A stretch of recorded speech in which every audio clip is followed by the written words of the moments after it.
Hi friends, అందరూ ఎలా ఉన్నారు? Welcome back to my YouTube channel Andhra spicy food. ఇవాల్టి వీడియోలో నేను ముస్లిం పెళ్లిళ్ళలో చేసేటటువంటి గోంగూర భాజీ ఎలా ప్రిపేర్ చేయాలో చూపించబోతున్నాను.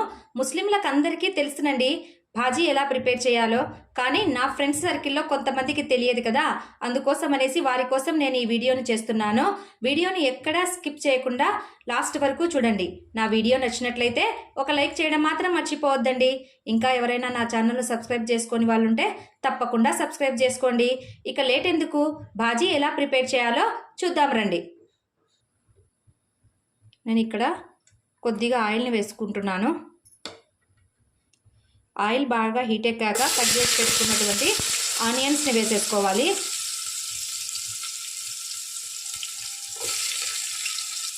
ఆనియన్స్ కొద్దిగా కలర్ చేంజ్ అవుతూనే నేను కట్ చేసి పెట్టుకున్నటువంటి టమోటా, పచ్చిమిర్చిని వేసేసుకుంటున్నాను.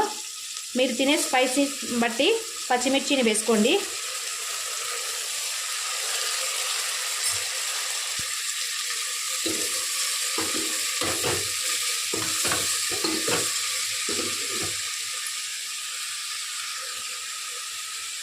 కొద్దిగా పసుపు వేసుకుంటున్నాను. పచ్చిమిర్చి టమోటా మెత్తబడడం కోసము సాల్ట్ని యాడ్ చేసుకుంటున్నాను.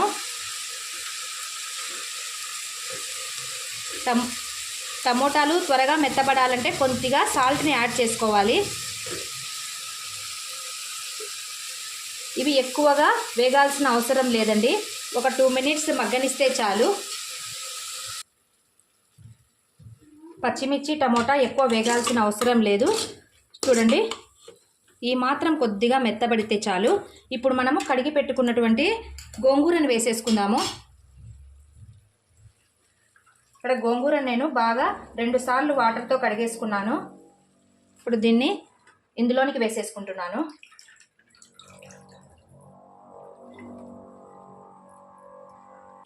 గోంగూరతో పాటే నేను ఇక్కడ 2 వంకాయలను కట్ చేసి వేసేసుకుంటున్నాను. వంకాయలు వేయడం వల్ల భాజీకి మంచి టేస్ట్ వస్తుందండి. ఇవి గోంగూరతో పాటే మగ్గిపోతాయి. ఇప్పుడు ఒక చిన్న ప్లేట్ని మూసేసి ఒక 10 నిమిషాలు దీన్ని అలాగే వదిలేద్దాము.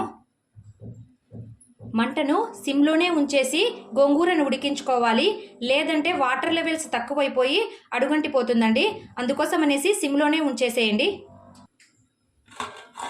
5 మినిట్స్ తర్వాత చూస్తే గోంగూర బాగా మెత్తబడిపోయింది. ఇప్పుడు ఇందులోకి నేను ఫ్రెష్గా కట్ చేసుకున్నటువంటి కొత్తిమీరని వేసేసుకుంటున్నాను. దానితో పాటు కొద్దిగా అల్లం వెల్లుల్లి పేస్ట్ని కూడా వేసేసుకోవాలి. అల్లం పేస్ట్ కొద్దిగా పచ్చివాసన పోయేంత వరకు ఒక 2 మినిట్స్ అలాగే వదిలేద్దాము సిమ్లోనే. చూడండి,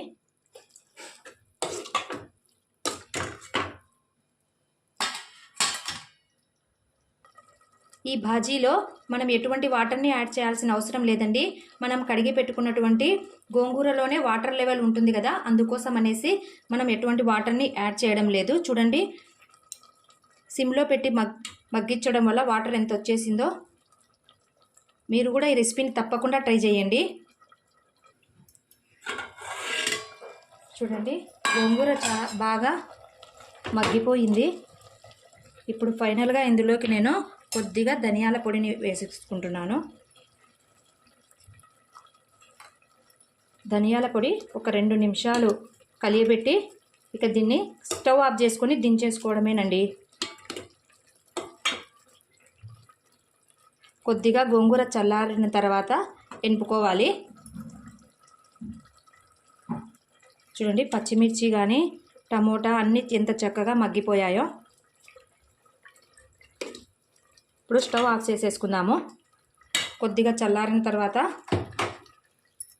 మళ్ళీ ఎనుపుకోవాలి. అంతేనండి, 10 నిమిషాల్లో ముస్లిం పెళ్ళిళ్ళలో చేసే భాజీ రెడీ అయిపోయింది. మీరు కూడా ఈ రెసిపీని తప్పకుండా ట్రై చేయండి. నా వీడియో నచ్చినట్లయితే లైక్ చేయండి, మీ ఫ్రెండ్స్ అండ్ రిలేటివ్స్కి షేర్ చేయండి. మరిన్ని సింపుల్ అండ్ టేస్టీ రెసిపీస్ కోసం నా ఛానల్ని సబ్స్క్రైబ్ చేసుకోవడం మాత్రం మర్చిపోవద్దండి. Thank you for watching. Take care. Bye.